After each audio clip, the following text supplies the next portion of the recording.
વેકરિયાને ગઈકાલે સાયબર સેલની ટીમે ભાવનગર જિલ્લાના ઘેટી ગામેથી પકડી પાડ્યો છે. એની સાથે એક નાનું કરીને બીજો પણ આરોપી બીજો મળી આવ્યો છે.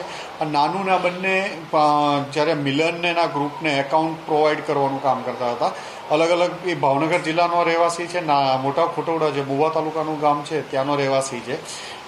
ભાવનગર જિલ્લાના અલગ અલગ જગ્યાએથી લોકોના એકાઉન્ટ બેંક એકાઉન્ટો ત્યાં ખોલાવતો હતો. અહીંયા સુરતમાં રહે છે તો સુરતથી અલગ અલગ જગ્યાએ એકાઉન્ટ ખોલાવતો હતો. જે સામાન્ય લોકો પાસેથી એમની નીચે કહેતાને પોતાની નીચે અલગ અલગ એજન્ટો રાખી અલગ અલગ એ વિસ્તારના લોકો પાસેથી ખાતા ધારકને 15-20-25 હજાર જેવી એમાઉન્ટ આપી અને એમના ડોક્યુમેન્ટ સાથે જ એમના ઓરિજિનલ એકાઉન્ટો ખોલાવી આપેલા છે. અને પછી આ લોકો કેતનની આગળ એકાઉન્ટો મિલનને આપતા હતા. ચાઇનીઝ એકાઉન્ટમાંથી કોઈ કરંટ એકાઉન્ટમાં ટ્રાન્સફર થાય, એમાંથી 10 એકાઉન્ટમાં બીજામાં ટ્રાન્સફર થશે, નીચે એમાં 5 ફરીથી 50 એકાઉન્ટોમાં થઈ જશે. અને આ લોકો અલગ અલગ બેંકોના જે ઇન્ટરનેશનલ ડેબિટ કાર્ડ છે એનાથી દુબઈમાં દિરહામમાં વિડ્રો કરી લેતા હતા. અમારી તમામ માહિતીથી અપડેટ રહેવા માટે જોડાયેલા રહો S9 ન્યૂઝ સાથે.